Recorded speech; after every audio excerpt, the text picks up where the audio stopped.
In Scripture it says, "The sacred writer speaks precisely of this, a time to weep and a time to laugh."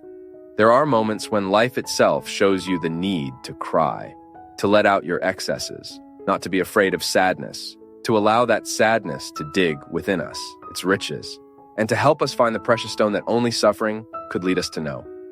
Then comes laughter. Laughter doesn't arise by chance. We used to sing that song too, right? I walk slowly because I've already been in a hurry, and I bring this smile because I've already cried too much. The smile is the result of tears shed well.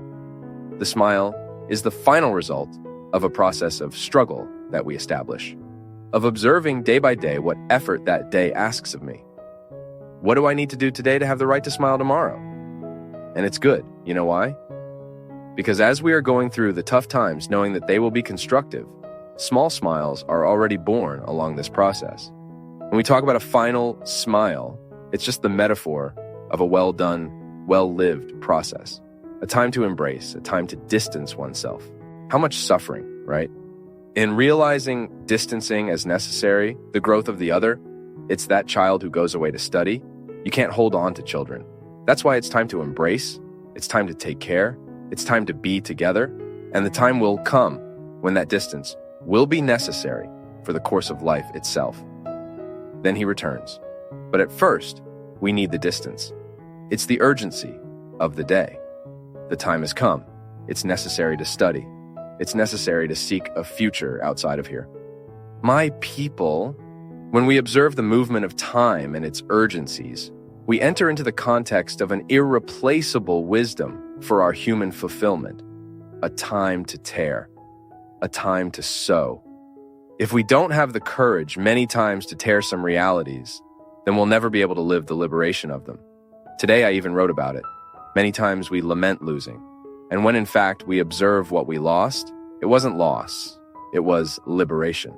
How many relationships need to be torn apart so that later they can be sewn back together the right way? To make all the illusions we have of the other fall to the ground, or all the pretensions we judge upon the other. No. The other doesn't have to meet my expectations. The other has to be themselves. If by chance there was an empathy with me, there we build a relationship of friendship. If not, just a relationship of respect. But it's necessary to tear apart.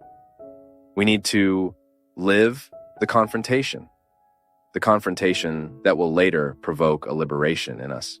Anyway, life will always ask us for observation. Life will always ask us for calm, patience, because in a hurry, we overlook all these needs and we're not able to recognize them. Have you ever stopped to think about that? That sometimes life isn't going well? It's because you don't even know exactly what you need. Sometimes we get so anxious, so distressed, and we don't know why. We failed to reach the key point. We failed to discover the neuralgic point there, where the conflict is actually starting. Patience, right? We don't even have the patience to discover what is distressing us. It's our rush. It's the strange life that we are going to live.